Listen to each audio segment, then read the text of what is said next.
যখন অত্যাচারী রাজা কংসের শাসনে মথুরা রাজ্য অন্ধকারে ডুবে গিয়েছে।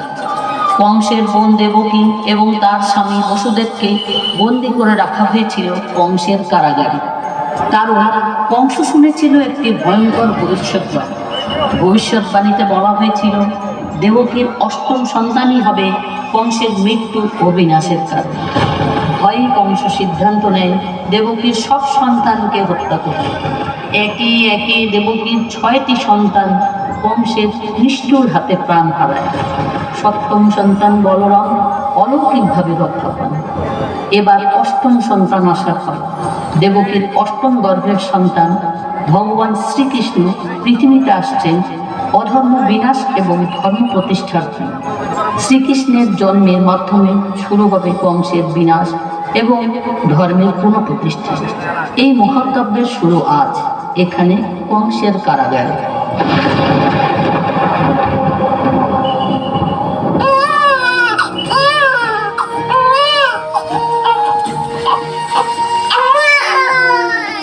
এই নিষ্পাপ সুন্দর মেয়ে শিশুটি কি অদ্ভুত মায়াবতী। দেবকী, ভগবান শ্রীবিষ্ণুর আদেশে কত সমুদ্র পাড়ি দিয়ে অষ্টম সন্তানকে রেখে আসলাম নন্দরাজের ঘরে। আর নন্দরাজ ও যশোদার এই ফুটফুটে মেয়ে শিশুকে নিয়ে এলাম এই কারাগারে। জানি না এই ফুটফুটে নিষ্পাপ মেয়ে শিশুটির আজ কি হবে। তোমার ভাই কংস হয়তো এই শিশুর খবর এতক্ষণে পেয়ে গেছে। চুপ কর মা, চুপ কর, আর কাঁদিস না, নইলে ওই শয়তান কংস তোকে মেরে ফেলবে। মা চুপ কর।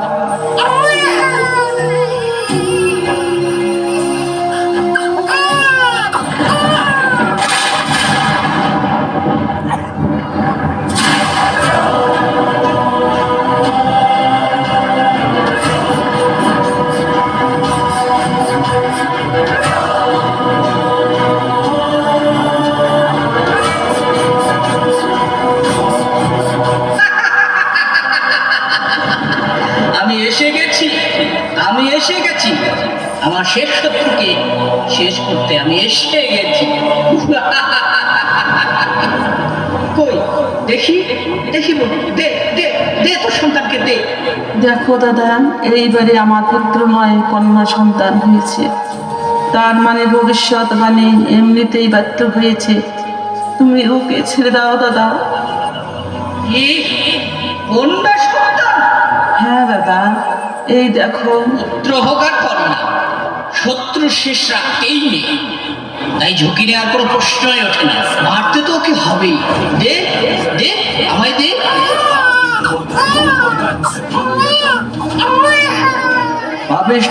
পাপিষ্ঠ কংস, আর কত পাপ করবি?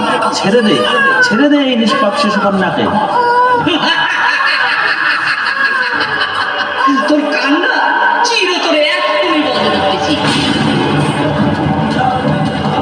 তোর মৃত্যুর মধ্যে লুকিয়ে আছে আমার অমরত্ব। তাই তোমাকে নাশ করতে আমার এতটুকু হাত কাঁপবে না। কাঁপবে ধরিত্রী, কাঁপবে দেবকুল। তোমাকে মারতে আমার হবে না এতটুকু হলো। বিষ্ণুর ষড়যন্ত্র আমি কিভাবে ব্যর্থ করে দিলাম।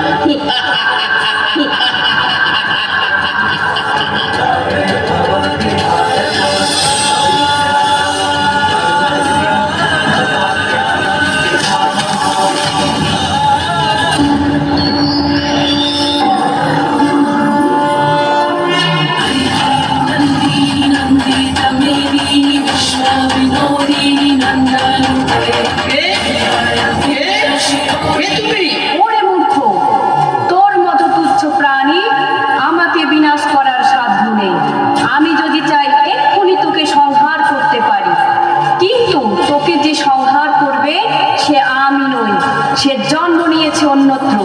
কংস, আজ হতে তোর অন্তিম যাত্রা শুরু হলো। একদিকে তুই তোর মৃত্যুর পদধ্বনি শুনবি, আর অন্যদিকে মথুরায় বাজবে তার আগমনী। তোর এক একটা শ্বাস নির্গত হবে মৃত্যু ভয়ে। তোরে বদলবে যে গোকুলে বাড়িছে সে। মানব জাতি, সময়ের চক্র ঘুরে যায়, কিন্তু অন্যায়ের ফল অনিবার্য। কংসের মতো যারা নিজের শক্তি ও ক্ষমতা ব্যবহার করে পাপ ও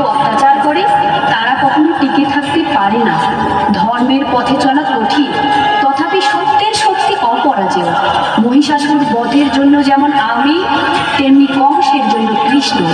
মনে রেখো, প্রতিটি যুগে সত্য এবং ন্যায়ের জন্য সংগ্রাম করতে হয়।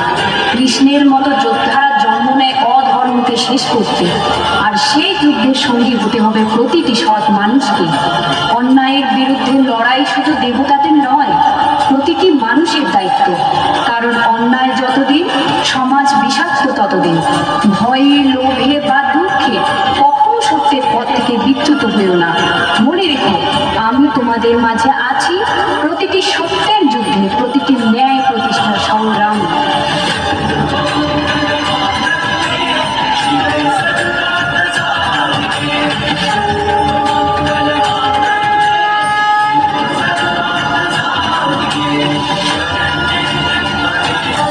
অত্যাচারী কংস ভবিষ্যৎবাণী শোনার পর একে একে অনেক অসুর রাক্ষসদের পাঠিয়েছিল শ্রীকৃষ্ণকে বধ করার জন্য। সর্বপ্রথম পুতনা নামের এক ভয়ঙ্করী রাক্ষসীকে পাঠানো হয় শিশু শ্রীকৃষ্ণকে বধ করার জন্য। কোথায় পুতনা? পুতনা, পুতনা।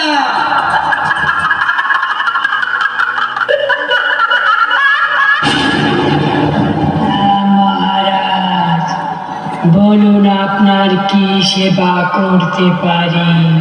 পুতনা, আজকে আমি তোমার কাছে সাহায্য প্রার্থী। তুমিই পারবে আমার শত্রুকে ধ্বংস করতে। বলবেন না মহারাজ, বলুন কে আপনার শত্রু, যে আপনার প্রাণ সংশয়ের কারণ হতে পারে। বকুলে বাড়িছে এক দৈত্যপোষ্য শিশু। সেই বিষ বৃক্ষকে তুমি ধ্বংস করে দিয়ে আসো। আপনি চিন্তা করবেন না মহারাজ, আপনার বিষ বৃক্ষ আমি আমার বিষ দিয়েই শেষ করব। তুমি এখনই এই শিশুকে হত্যা করে চলে আসো। প্রণাম মহারাজ।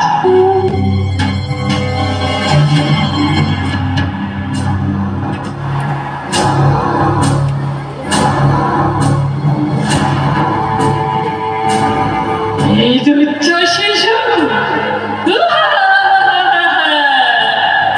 কি দেখছো অমন করে?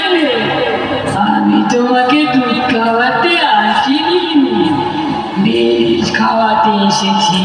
আমি জানি পুতনা মাসি, তোমার শরীরে দুধ নেই, সবটাই বিষ।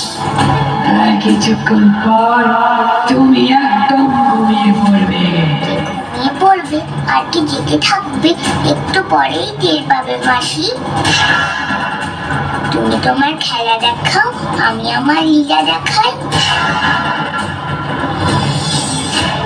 মহারাজ কংস, যে শিশুর জন্য আপনার রাতের ঘুম চলে গেছে, সে এখন আমার কোলে চিরনিদ্রার অপেক্ষা।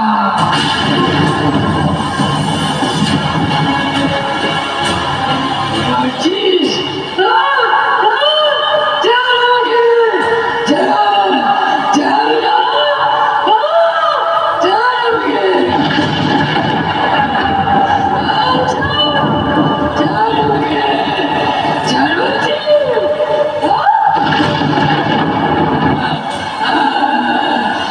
ছাড় আমাকে!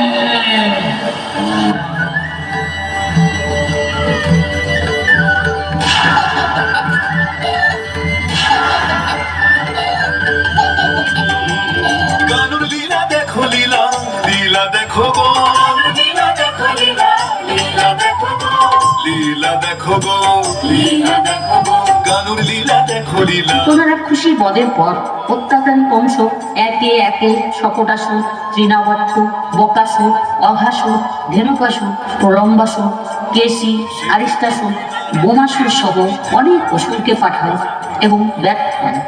শিশু শ্রীকৃষ্ণ সবাইকে বধ করলেন। এর মধ্যে উল্লেখযোগ্য ছিল বকাসুর। বকাসুর এক বিশাল পাখির রূপে শ্রীকৃষ্ণকে গিলে ফেলার চেষ্টা করেছিল।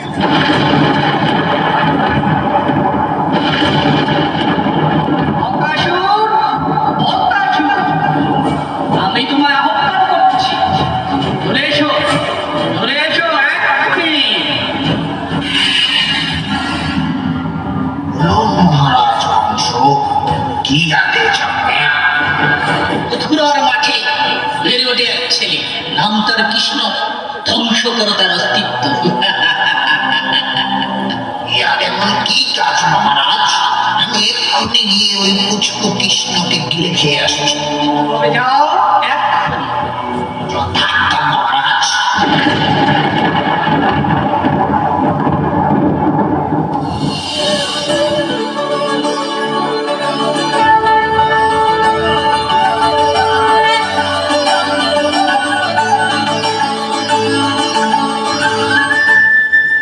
ও, এই ছোট্ট বালক যে কিনা কংসকে বিনাশ করবে, আগে তো আমার সাথে লড়ো।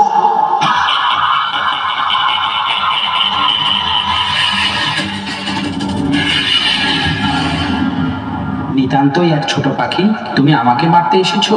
এখনো সময় আছে, উড়ে যাও। সামান্য বালক, তুই আমাকে বলিস আমি ছোট্ট পাখি? তুই আমার ব্যাকগ্রাউন্ড সম্পর্কে কি জানিস? আমি কংসের খাস। তবে তোমার বিনাশ অনিবার্য, দুষ্টু বকাসুর।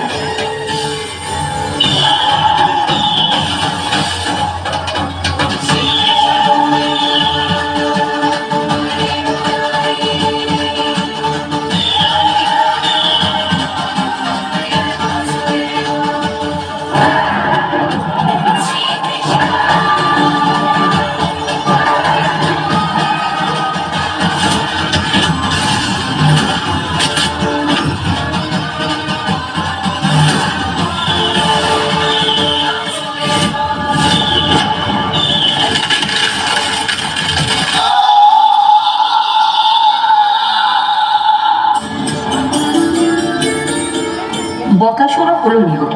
কংসের ক্রোধ আরও গেল বেড়ে। সে নিজেই ভগবান শ্রীকৃষ্ণকে শেষ করার জন্য প্রস্তুতি নিল। মথুরায় শ্রীকৃষ্ণ ও বলরামকে ডেকে পাঠানো, কারণ কংস ভেবেছিল সেখানেই তাদের জন্য মৃত্যু অপেক্ষা করছে।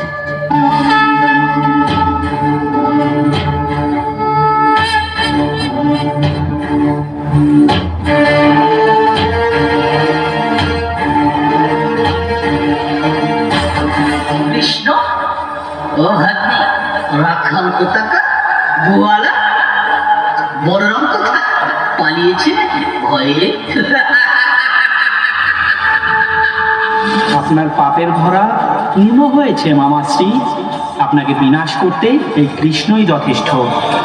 কথা বাড়াই, এ কাকে ধ্বংস করবে? এই যুদ্ধক্ষেত্রেই তা প্রমাণ হবে। এসো এসো রাখাল, যুদ্ধ কর। বেশ, তবে মৃত্যুর জন্য প্রস্তুত হন মামাশ্রী। মামা, আপনার অহংকার আর অন্যায় আপনার সর্বনাশ ডেকে এনেছে। ধর্ম থেকে সরে গিয়ে আপনি মানুষের ওপর অত্যাচার করেছেন, আর আজ তার ফল ভোগ করবেন। ক্ষমতা কখনো স্থায়ী হয় না মামা। সত্য আর ধর্মের পথেই প্রকৃত বিজয়। এখনো সময় আছে। মৃত্যুর আগে আপনার ভুল স্বীকার করুন, হয়তো আপনার আত্মা মুক্তি পাবে। মুক্তি?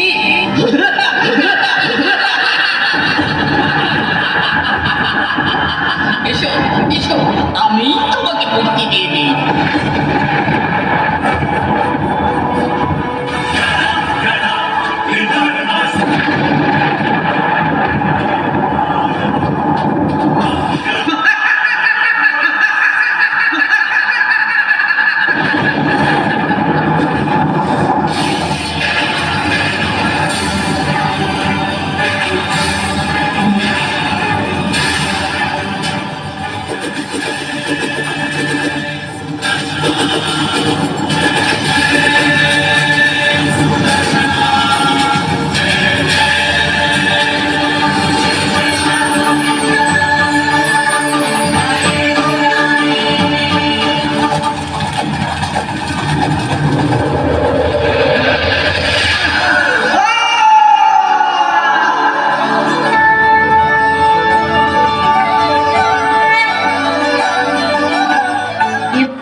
যাক, আমাদের ছবি এখানে শেষ হয়ে গেলে পরিবর্তন আমরা একটু পরে আবার চালু করবো। এই ছেলেরা আগে যাক, তারপর মহিলারা পরে, দিদিরা একটু করে একটু গেলে একটু করে দিলে